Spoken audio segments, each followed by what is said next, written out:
First of all, not to take anything away from the other presenters here, beautiful job, beautiful pieces, but I want to extend a personal shout out to, is it Natasha? I needed to hear that, black woman. As he mentioned, I just 6 months ago came home after serving 23 years. When I was 16 years old, I was a drug dealer in the greater Grand Rapids area, which is where I'm from, and I murdered another drug dealer who was 17, about to be 18 years old, over a discrepancy over drugs.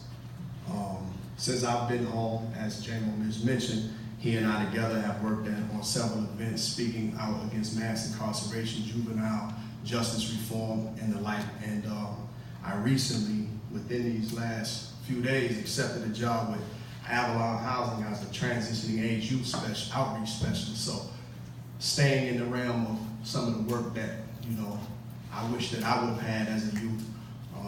I want to give back to young men and women and give them some direction and some purpose in their lives. But your poem and your story about your physical, about your brother, resonates with me heavily. And I wrestle with that daily because the young man whose life I took, I knew very well.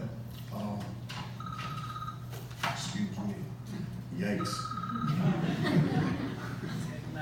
Right, tell me about it. And I thank you, Leah, too, for inviting me here. I met Leah when I think I may have been home three or 4 days when we spoke at Focus Hope. I wasn't even home a week at that time. Open sea Portuguese love affair. Uncharted lands where imposed salvations violated every haven of nature's full bosom, where least flesh became Wall Street bedrock to trust fund babies' hypnopompic delusions.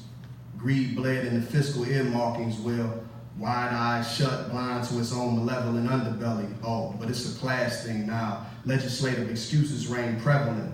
Actual fact is, coarse-sign blood has always been smoking gun evidence smeared throughout the mortar of our country's institutions. Or maybe even the charred flesh of the good reverend whose namesake we now know as low-hanging strange fruit. Our surmised predatorial nature grew into super predatory characterizations for this core rotten nation. Check this balance.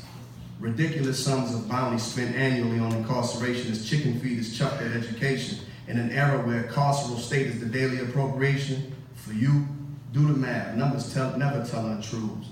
Facts. Thank you.